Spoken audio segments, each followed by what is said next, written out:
很多人以為小學語文課就是背默造句，但真正的語文能力不是記住字詞，而是透過問與答，引導孩子學會思考，讓他學會學習。因為在 AI 時代，會學習比會背更重要。今天我想講的補習故事是在香港一間名校讀小四的學生，他每天花3小時做功課，成績卻總是不及格。我問他為什麼要花那麼久，他小聲說：因為我不會做，我讓他先做自己會的。他寫得很快，但剩下的3/4功課，他就停不了。他不是懶，而是不懂自己在學什麼。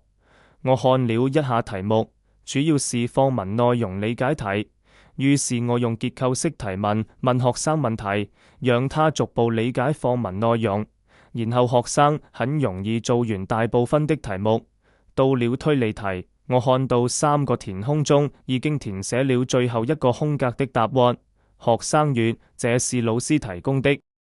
我問他為什麼包公要用清水找小偷，他答因為水面有油。我追問那包公怎麼知道，他愣住了。我指住課文那句，我把銅錢和油條放在一起。我問他如果錢和油條放在一起會怎樣，他想了幾秒，眼睛亮了。拿錢上可能會有油。我笑了，對，這就是推理，你找到線索了。他第一次不是被告訴答案，而是自己發現了答案。他說原來這才是推理啊。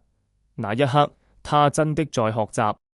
我終於明白，他每天那麼努力並不是浪費在懶惰，而是浪費在不懂。教孩子的方法其實就是一連串好的提問。提問能打開思維，也能讓學習變成自己的。